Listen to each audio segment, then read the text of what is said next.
When I was a young child, I remember the arrival of this ginger-haired, aggressive child called Daniel McNaughton. Daniel was that kid that you knew you would end up throwing toy building bricks at. He was an unsavory character, and during one particularly violent altercation with my 8-year-old nemesis, Daniel picked up a pencil and stabbed me in the eye. Until very recently, I had completely forgotten about this episode in my life. Fortunately, there was no permanent damage to my eyesight, and as is the way of children, Daniel and I, of course, went on to become very good friends despite the occurrence of eyegate. It struck me as odd that such a traumatic moment had slipped away from memory into the annals of my rather colourful childhood history, and yet I still remember with perfect clarity words spoken over me that even in later life would cause me to wrestle with my own identity as a loved and accepted child of God.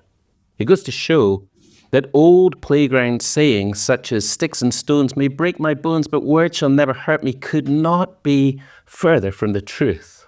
Words are incredibly powerful and can have a long-lasting impact on our general sense of well-being. Proverbs 18:21 reminds us that death and life are in the power of the tongue.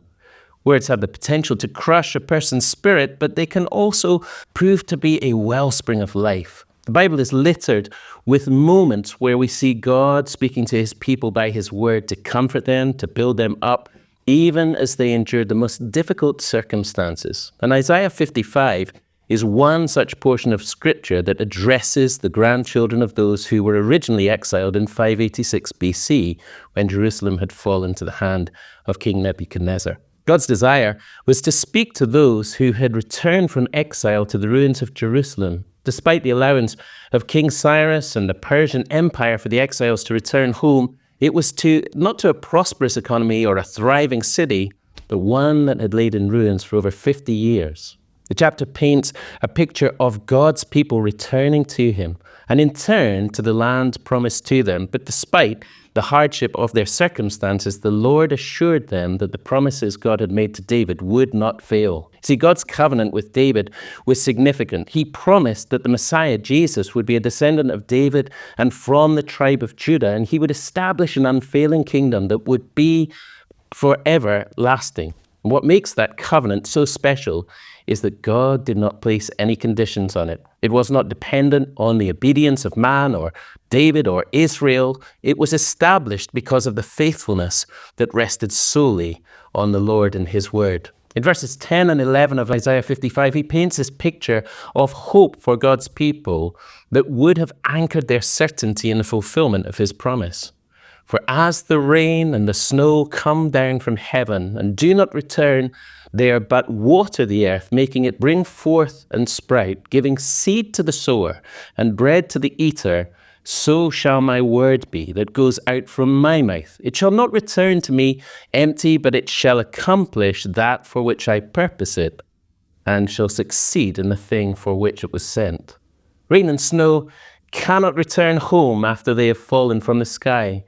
They land on the earth, and inevitably they produce immense benefits such as crop growth, water to drink, and plants that bear fruit. And life is really sustained by the effects of the precipitation cycle. God, through Isaiah, reminds us that his word, both written and spoken, fall on us like rain and snow. And once he has spoken, it's not possible for his word to return to him without producing the harvest it was intended to produce in the hearers. But the question for us is, of course, will we receive that word?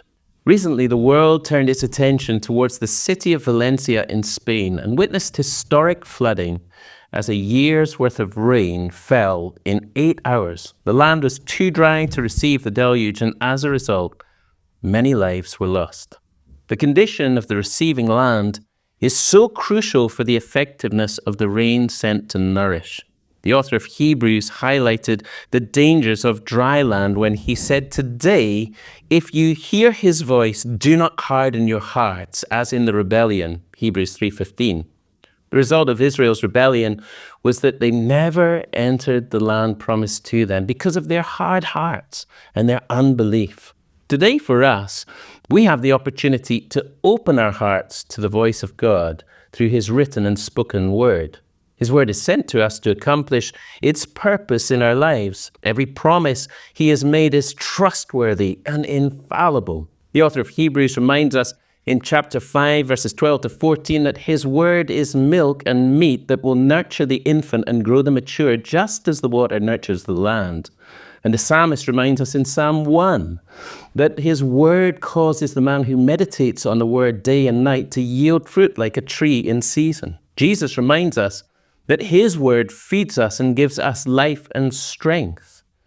And Solomon reminds us that we receive the word and its life, its health to our body, Proverbs 4:20 to 22. And today, when God speaks to you through his word, will you receive it into your heart? And will you ensure that you give the Father the time, the space, and the opportunity for his word to fall on you like rain and snow, bringing a fruitful harvest to life in you?